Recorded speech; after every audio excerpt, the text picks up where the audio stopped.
আজ করে যে নৃশংস খুন এবং ধর্ষণের ঘটনা ঘটেছে আগস্টের 8 তারিখ রাত্রিবেলায় মধ্যরাত্রে, তো আজকে সারা পৃথিবীতে মানুষ সেই সময়টাকে না ভুলে যাওয়ার পণ নিয়েছে। গত 1 মাস ধরে আমরা দেখতে পাচ্ছি যে আমাদের রাজ্যে তথা আমাদের দেশে এবং পৃথিবীর অনেক জায়গায় এই নারকীয় ঘটনার প্রতিবাদ হচ্ছে। শয়ে শয়ে, লাখে লাখে, হাজারে হাজারে মেয়েরা প্রতিদিন রাস্তায় নামছে, মেয়েরা রাত্রি যাচ্ছে। আজকে এমন একটা দিন যে দিনে আমাদের দেশের কলকাতার বা বিভিন্ন শহরতলি অনেকে সারা রাত ধরে যাতে সেই মুহূর্তটা আমরা না ভুলতে পারি, আমাদের যাতে চোখে আরামের ঘুম না নেমে আসে, প্রশাসনকে, সমাজকে, দেশকে আমরা যাতে ভুলতে না দিই সেই নারকীয় ঘটনা, তাই তারা সারা রাত জেগে স্লোগান দেবে, প্রতিবাদের গান গাইবে, আবৃত্তি করবে, অভিনয় করবে।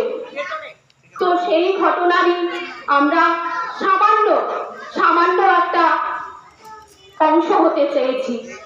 আমাদের পক্ষে তো সম্ভব নয় এই জায়গায় একটা সারা রাত্রি জেগে সেই সমস্ত আবেগটুকুকে ছুঁয়ে থাকা।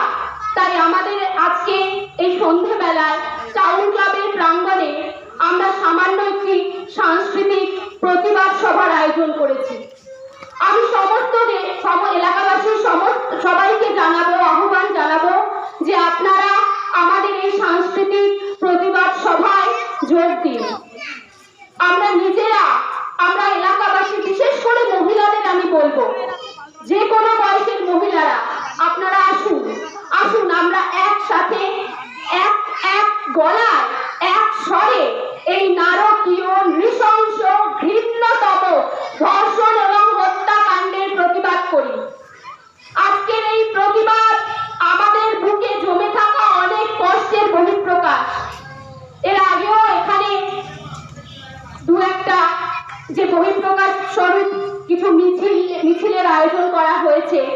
তো এই হত্যাকাণ্ডের যে ন্যায় বিচার, সেই ন্যায় বিচার পাওয়ার জন্য মানুষ প্রতিদিন রাস্তায় পড়ে থাকছে, চিৎকার করে বলছে, তবু কিন্তু আমরা এখনো পর্যন্ত সেই 2-3 দিন পরে যতটুকু অগ্রগতি হয়েছিল তারপরে যে প্রশাসনিক যে ন্যায় বিচার, সেটা কিন্তু আমরা বেশি দূর আর এগোতে পারিনি।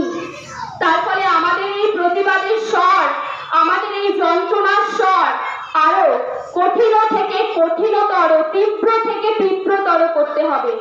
এলাকাবাসীর সবার কাছে আমাদের এই গোল্লাছুট নাট্য সংস্থার পক্ষ থেকে আমি আহ্বান জানাচ্ছি যে আজকের আমাদের এই যে সাংস্কৃতিক প্রতিবাদ সভার আয়োজন করা হয়েছে, আপনারা আমাদের সাথে এসে যোগ দিন। আমরা আজ আবৃত্তি বলবো, গান করব, এবং সব থেকে বেশি যেটা জরুরি, আমরা একটু কথা বলবো যে আমরা কি ভাবছি। আমরা তো শুনেছি যা ঘটনা হয়েছে, অন্তত এখানে আমরা শুনেছি যে অনেকেই কথা বলছে, কিন্তু আমরা মেয়েরা, আমরা মায়েরা, আমরা কি ভাবছি, আমাদের কথা তো এইভাবে কোথাও কেউ শুনতে চাইনি। আজকে আমরা চেষ্টা করবো সেই কথাগুলো বলতে, সেই কথাগুলো শুনতে। এইবার আমাদের ছাত্রীরা এবং আমাদের সাথে রয়েছেন মঞ্জুরি ভট্ট, একসাথে একটি গান করবে।